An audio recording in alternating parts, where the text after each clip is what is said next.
Bonjour à toutes, bonjour à tous. Cette fois, c'est la dernière vidéo du chapitre 4, les relations contractuelles du travail. Et on va aborder la procédure prud'homale. Allez, c'est parti, on y va. Alors, grand 1, les compétences du conseil de prud'homme. Avant de commencer la définition du conseil de prud'homme, j'aimerais faire un petit arrêt sur l'organisation de la justice en France. Je vous ai mis une petite vidéo qui présente cette organisation judiciaire française et de 4 minutes. Ça permet de situer dans le contexte juridique le conseil de prud'homme. Donc dans le conseil de prud'homme, on le voit dans l'organisation judiciaire, on voit que le conseil de prud'homme fait partie donc de l'ordre judiciaire privé, par opposition à l'ordre administratif.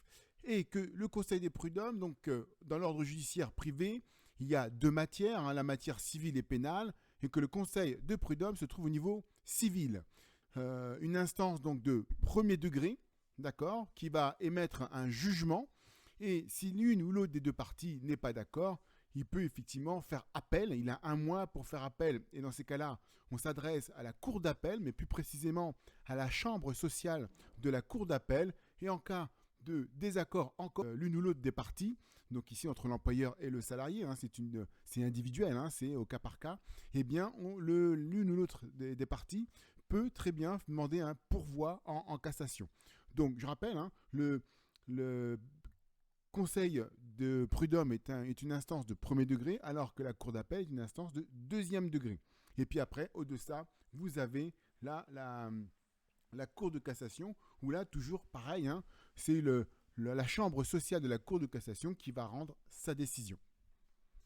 Allons-y. Donc, le conseil, maintenant que le contexte est placé, commençons à travailler sur le conseil de prud'homme.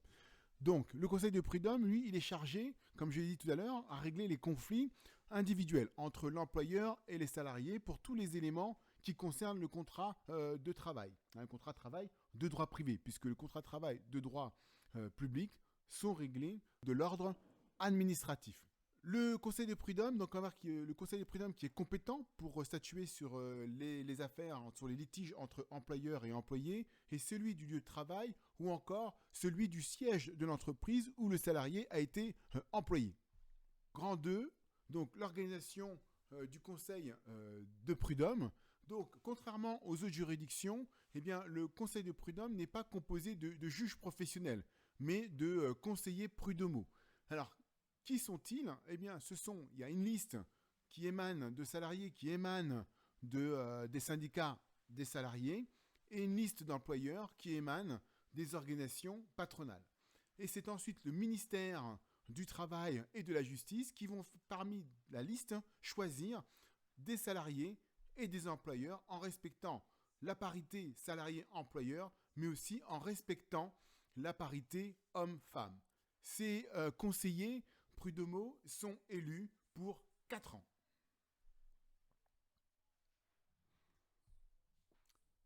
Troisième point, c'est le fonctionnement du conseil de prud'homme.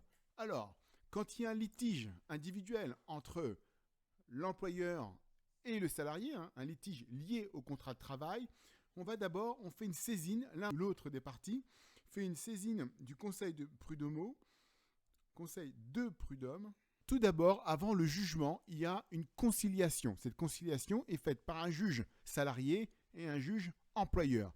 Si ils arrivent à mettre d'accord le salarié et l'employeur, ils trouvent un point d'accord, ils se mettent d'accord, eh bien l'accord est écrit et cet accord de conciliation met fin au litige. Et donc on va donc appliquer la décision prise dans l'accord de conciliation. Si on ne trouve pas, on n'arrive pas à concilier les deux parties, donc il y a absence de conciliation, là on va effectivement passer devant le conseil de prud'homme en présence de 4 juges, 2 juges salariés, 2 juges employeurs. À l'issue, ils vont émettre une décision. Si la décision est prise à la majorité absolue, la majorité absolue c'est 50% plus 1, plus une voix, eh bien la décision est appliquée et on applique donc le contenu de la décision. Ensuite, si on n'obtient pas la majorité absolue, que sur les 4 jurys, eh bien, on n'a pas deux juges plus un, eh bien, on a ici absence de majorité absolue. Dans ces cas-là, eh bien, on va statuer sur l'affaire en présence d'un juge du tribunal d'instance, hein, qui est aussi une institution de premier degré. Mais là, ce sont des professionnels. Voilà. Une fois que la décision est prise donc par le juge, donc si l'une des deux parties n'est pas d'accord avec la décision du juge du juge du Conseil des prud'hommes en cas de majorité absolue ou la décision du juge du tribunal de commerce, eh bien, il a un recours possible à la demande. Si la demande dépasse, alors pas 4 000 euros hein, depuis le 1er septembre 2020, c'est passé à 5 000. Alors je vais le mettre un petit info sur le schéma lors de la vidéo. Voilà, donc c'est passé, il faut 5 000 euros pour pouvoir se pourvoir en appel, donc auprès de la chambre sociale de la cour d'appel. Voilà, cette vidéo étant terminée, j'espère que c'est plus clair pour vous. Si vous avez des questions, n'hésitez pas à me poser des questions, soit sur le forum, soit sur le groupe WhatsApp ou en individuel, hein, si vous n'avez pas à la poser à tout le monde. Si vous voulez me poser une question à moi personnellement, n'hésitez pas à m'écrire, soit sur WhatsApp, soit pas sur le forum, mais ou un mail. Voilà. Je vous remercie et à très bientôt